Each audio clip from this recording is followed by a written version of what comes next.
Hello there, this is Achilles Drew, when the sources get simplified. Today I'll walk you through some common steeplechase questions associated with the anatomy of the abdomen and the perineum. Trust me, it's going to be a lovely session. Just stick with me and let's get straight to work. Alright, taking a look at this model, if I'm to ask you what structure is pinned here, okay, of course this is the penis. Can you guess what structure is pinned right here, this pouch of skin right there? Yeah, you guessed right, that is the scrotal sac. Okay, the scrotal sac is like a pouch of skin within which the testes and other associating structure lies. I think I have a very nice picture of that. Yeah, are you seeing the pouch of skin right there?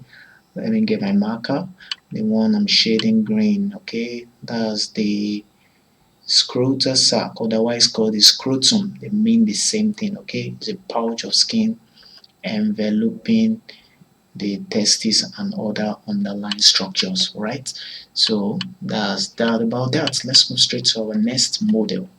Okay, can you try and take a look at what is tied here? What is the structure tied right here?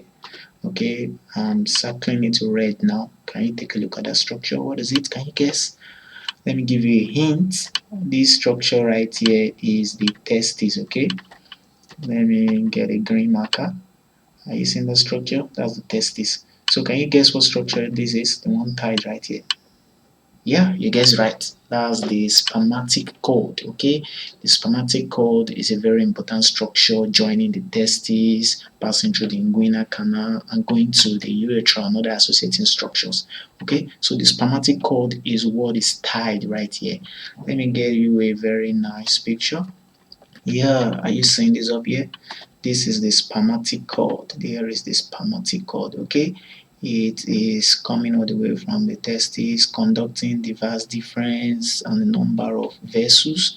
They pass through the inguinal canal, and then finally they join the urethra and other associating structures. Okay, so note that that is the spermatic cord. So our next model now.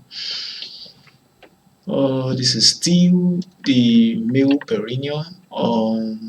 Can you guess what structure this is? The one that is pinned up here. You just said the testis. No, that's not the testis. Though it's somewhere around the testis, but that structure on top of the testis is the epididymis. Okay, let me show you a nice picture of that. Are you seeing it right here? Here is the epididymis on top of the testis. Okay, that's it right there, the epididymis, and it's for temporary storage of sperm. Right, so that's that about that. Let's move straight to our next model. Yeah, this is female pelvis. Okay, and this is more of a longitudinal section through the female pelvis, and a number of structures can be pinned up here. I'm going to walk you through it step by step. Let me get your orientation right. Understand that this part here is posterior. We are looking at the glutes right here. These are the gluteal region, and what we have here is the anterior region. We're having the anterior region right here. Okay, so let me walk you through this. Although the structure pinned here is the anus or the anal canal. Okay, so that is the anal canal right there, and then right here in front, what we have is the vagina. If a probe is placed right here, if a probe is placed within this canal, understand that that's the vagina canal. Alright, don't forget, let me take it gradually again. From the back, here is the anus, and it is leading upward, continuing with the rectum, this very large cavity up here. This very large cavity, if a probe is placed in there, that is the rectum. Okay, from the anal canal or the anus into the rectum, and then just anterior to it, what we are having right here is the vagina canal. Okay, that is the vagina canal right there. I told you this is a female pelvic region. Okay, and I also want to draw your attention to something. If the probe is placed straight like this, somewhere in the vaginal canal region, if you have a probe just lying like this, most likely that is the vaginal vestibule, okay, the vestibule of the vagina. So in steeplechase, you can have the probe just lying vertically like this as a vaginal canal, but if it is lying horizontally around the vaginal region, understand that that's the vestibule of the vagina. And actually up here too, there should be the uterus, although it is collapsed here, we can't really see it clearly, but the uterus should be somewhere there, okay. And lastly, here is a very important structure. Can you guess what structure this is? Yeah, that is the bladder. That is the bladder right there. Okay, the bladder is just anterior to the vaginal cavity. And conducting it downward here, what you have is the urethra. The urethra. Okay, so note those structures, please. Let me show you a very nice picture of that. Now, can you get your orientation right? Let me take it once again. Here is the anal canal or the anus. Let me get a better pen. Anal canal or anus right there. And then we have the rectum. The rectum is what we have right here. Okay, and in front, what we have is the vagina. Okay, the vagina canal, which is leading upward into the uterus. The uterus is what we have here, this very muscular structure. Okay, so and don't forget, if the probe is placed horizontally, understand that that's the vestibule of what? Vestibule of the vagina. Okay, and very important too, we have um the bladder up here, this triangular structure is the bladder, and it is conducting what? The urethra is descending just from it. Okay, that's the urethra right there. Okay, I hope you get that. Please take good note of it. Number of questions can be, you just see various models of a female pelvis and different regions will be pinned. Okay, so you just get the orientation right from the back to the front, from the anal canal or the anus to the vaginal canal, the vaginal vestibule, and to the bladder and the urethra. Okay, so it's as simple as that. Let's move on to our next model. Okay, what structure is this? What structure is tied? Or should we start with what structure it is first? If I'm to ask you what is this, although you are not seeing the full picture, but let me give you a hint. This is the stomach. Okay, so can you guess what structure is tied up here? What structure is this? Yeah, the pylorus of the stomach. That is it right there. The pylorus of the stomach is tied right there. Let me show you a better picture showing the various parts of the stomach. So, of course, this is the pylorus of the stomach, the structure that was tied. And then here is the body of the stomach, the largest part of the stomach. Okay, that's the body of the stomach. And I also want to draw your attention to this very lovely part, this dome up here. This is the fundus of the stomach. Okay, it's usually empty in a real life model. Okay, just air and other things are there. That's the fundus of the stomach. And right here we have the cardia of the stomach. The cardia of the stomach is actually where the esophagus joins into the stomach. All right, that's the cardia. In any parts right there can be pinned in steeplechase. Just note it. Pylorus is right here down. Pylorus is right here. Body is everything else, and on top here is the fundus, and attaching to it here is the cardia. Okay, cardia where the esophagus joins. Let me just draw your attention to this part. This notch right here is called the cardiac notch of the stomach. Okay, that notch is the cardiac notch of the stomach. Okay, so let's move on. Apart from that too, well, let me draw your attention to this. Understand that this is the lesser curvature of the stomach.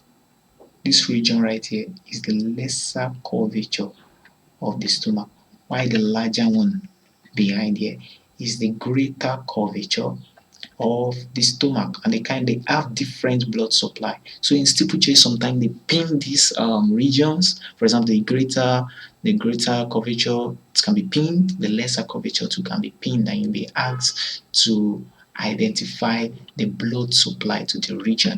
I should have a very nice picture of that. Just wait a second. Okay, there is the stomach right there, and you're seeing the lesser and the greater curvature, lesser and the greater curvature, lesser curvature, greater curvature, and here is the blood supply to the region. Okay, can you see the lesser curvature, which is right here, is supplied by the right and left gastric artery. Okay, the lesser curvature is supplied by what? The left and right gastric artery. That's the lesser curvature up here. Okay, but the greater curvature is supplied by another group of arteries. Basically, the left gastro-omental and the right gastro-omental artery. Okay, so take note of those two structures, please. Right gastromental artery and the left gastromental artery supplies the greater curvature. Okay, and that's that about that. Now let's go to the next model. Yeah, what's the name of this structure pinned right there? Yeah, you guys right. That's the rugae of the stomach. It's more of folds of mucous membrane. When mucous membrane are thrown into ridges, they lie within the stomach. Okay, let me show you a nicer picture of that. Are you seeing the rugae right there? Now these folds of mucous membrane within the stomach. That's the rugae of the stomach. Okay, so note them. Right, so let's move straight to our next model. Can you guess what structure this is? Ignore what is tied for now. Ignore what is tied. Can you just guess what this structure is? Well, there is a spleen. Okay, that is the spleen, and in recent the structures tied right here are the splenic vessels. Okay, these are the splenic vessels, the artery vein. We can't be too specific right here, but just understand the structure itself is the spleen.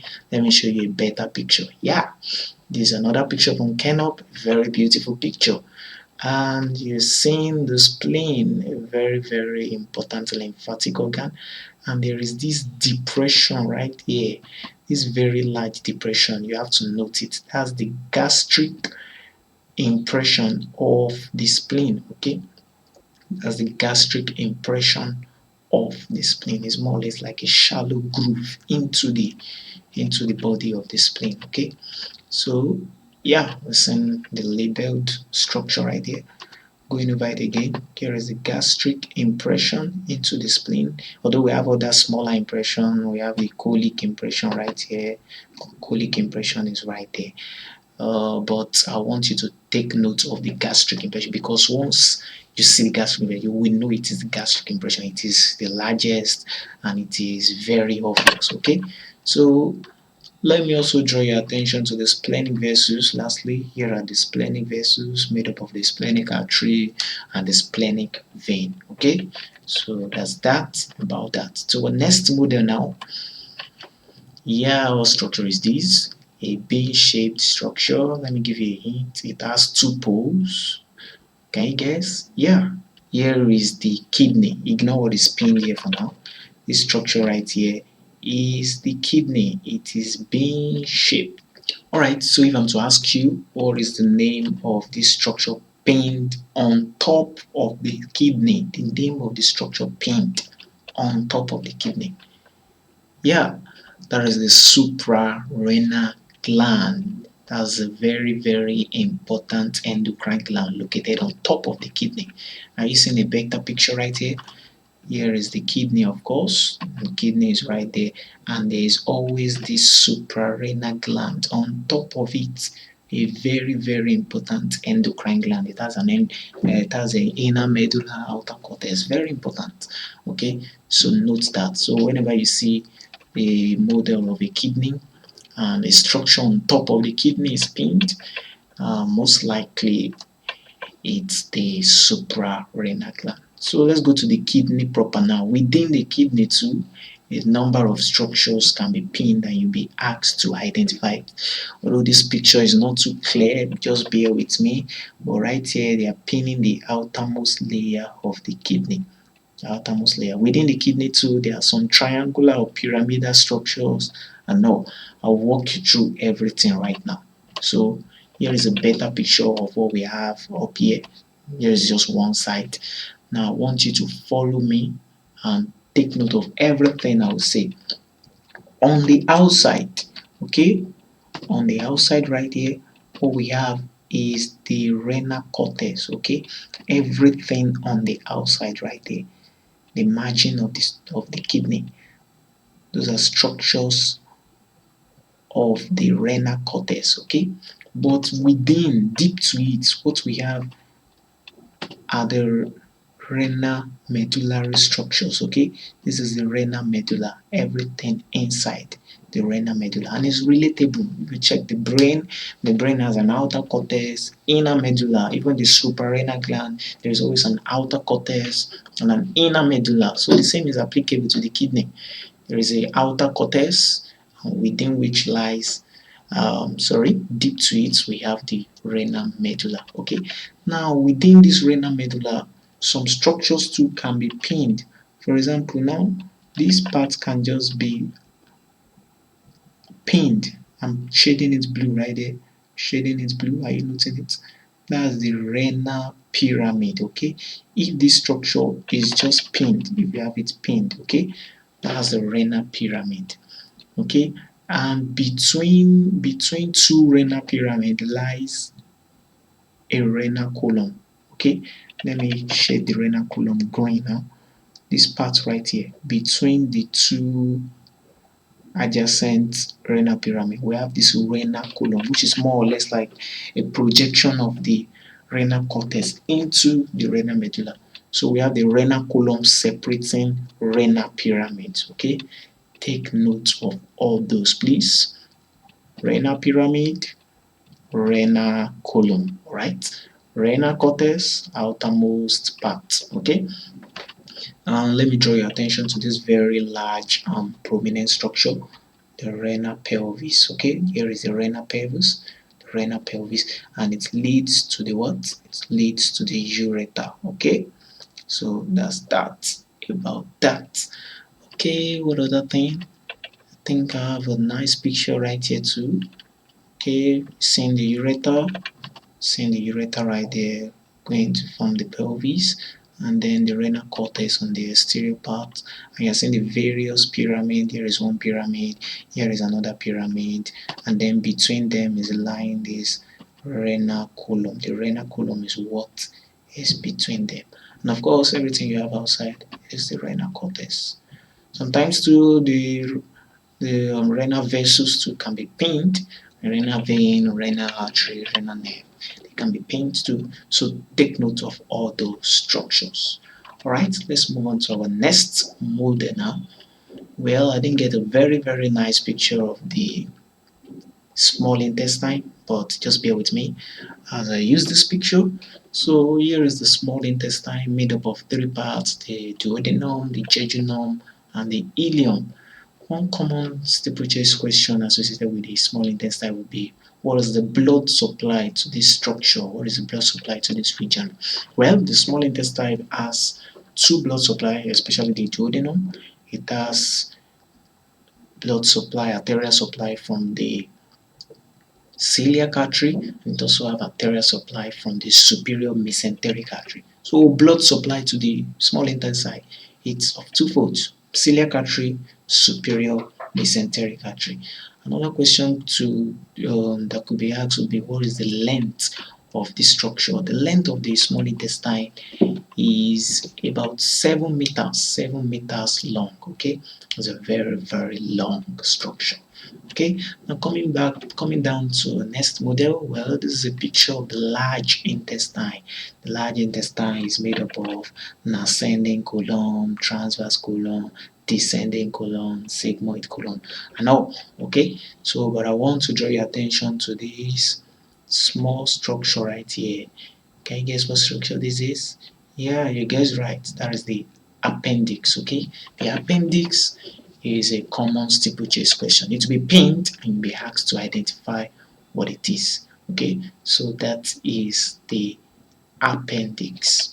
Another important structure I want to draw your attention to is this thickened linear band of smooth muscle along the midline of the large intestine. That thickened linear band is called the tinea coli of the large intestine. Just put Taenia coli. Okay, so that's a thickened linear band along the length of the transverse colon, descending colon, ascending colon right there. Okay, so note the structures, and arising from them too are some very small appendages, just small appendages running laterally from them. Those are the epiploic appendages. I think I have a better picture of that. Yeah, right here. Are you seeing the epiploic appendages? Here is one right there. Let me get a nice pen. Are you seeing the epiploic appendages? That structure right there. Okay, there is another epiploic appendages. Okay, so that's that about that. I also want to draw your attention to all these segmentations on the large intestine. Here is one segmentation, another segmentation right there. Each of them are regarded to as the haustra of the large intestine. Okay, kind of divides the large intestine into segments. So take note of all those. A quick revision now. Appendix is right there. Apart from the appendix, we have this linear band, longitudinal band of smooth muscle called the Taenia coli, and laterally arising from this Taenia coli are appendages called the epiploic appendages. And lastly, what are these structures again? The haustra of the large intestine. Let's move on. Okay, here's our last model. Here is the liver. Liver is the largest internal organ in the body. Okay, so the first are the various lobes in the liver. Okay, understand that the liver has 4 lobes, and any of these lobes can be painted. We will take them gradually now. This one on top, we're looking at the posterior surface of the liver now. Understand that. Here is the posterior surface of the liver. Let me show you. Okay, here's a better picture. What we're having up here is the exact thing right here, the posterior surface of the liver. And right here is the anterior surface of the liver. It's a very smooth part. Okay, that's the anterior surface of the liver, and there is this very prominent ligament usually in front of it. That ligament is called what? It's called the falciform ligament. It separates the lobe into the liver into right and left lobe anteriorly. Let's go back to our model and take it gradually. Okay, so starting with this upper lobe right here. What is the name of this lobe? This lobe can be pinned in steeplechase. Well, there is the caudate lobe. Okay, the caudate lobe, and down here lies the quadrate lobe. The quadrate lobe is what is pinned here. You can see this white structure right there. They're actually pinning the quadrate lobe. The quadrate lobe is the inferior lobe on the posterior surface, and above here is what? The caudate lobe. And to the right here, what we're having is the right lobe. The right lobe of the liver, which is the largest lobe, of course. And then this smaller lobe right here too is the left lobe of the liver. I hope you get all this right. Okay, going over it again. The one on top here is the caudate, C-A-U-D-A-T-E, caudate. While the one down here is the quadrate, Q-U-A-D-A-T-E. And to the right here is what? The right lobe. And to the left is of course the left lobe. So take good note of the structures. Okay, so coming down to this groove right here, this deep fissure between the caudate and quadrate lobe, that structure is called the porta hepatis of the liver, and a number of structures enter and leave the lung through that fissure right there. The porta hepatis, you have the hepatic artery entering into it, we have the portal vein going into it too, and we also have the common hepatic duct draining the bile from the liver. Okay, so note those 3 structures. Those are the 3 structures entering the porta hepatis of the liver. Okay, that's the name of the groove, porta hepatis. And the structures are the hepatic artery, the portal veins, not hepatic vein, but called the portal vein, and then lastly is a common hepatic duct. So various neurovascular structures enter right there. but the hepatic vein is excluded. The hepatic vein does not pass through the porta hepatis. So apart from pinning it in steeplechase, you might be asked to identify the structures entering and leaving it. Okay, now let me draw your attention to this green structure right there, although you might not be seeing it as green here, but that structure is the gallbladder. Okay, is the gallbladder. Note it, that's the gallbladder right there. I think I have a better picture of that. Have we seen the gallbladder right here? Here is the gallbladder. Okay, and bile is stored there, that's why it is greenish. Okay, let me also draw your attention to this part. This part right there is the inferior vena cava. Okay, inferior vena cava is what we are having right there. A very large vein. There is a nicer picture right here. Are we seeing the vein right here? This is the inferior vena cava. Okay, so it's just right on top of the liver. Okay, let's move on now to the anterior part of the liver. Of course, we've gone through that time. We're rounding up now. Here is a very important ligament, the falciform ligament, and it separates the liver into two lobes anteriorly, left and right. Okay, and there is also this very small ligament right there, continuation of the falciform ligament. It actually continues downwards towards the umbilical cord. That part is called the ligamentum teres. It's more of a continuation of the falciform ligament. It continues inferiorly. Okay, up here we also have the coronary ligaments, which are extension of the falciform ligament above. Okay, those are extension of the falciform ligament above. Extension of the falciform ligament beneath is the ligamentum teres. And that's actually the end of this lecture. Thank you very much for tuning into my channel. If you find the video helpful, do it to hit the like button and also subscribe. When you subscribe to my channel, you will have access to a number of videos designed just for you to nail success. Thank you very much.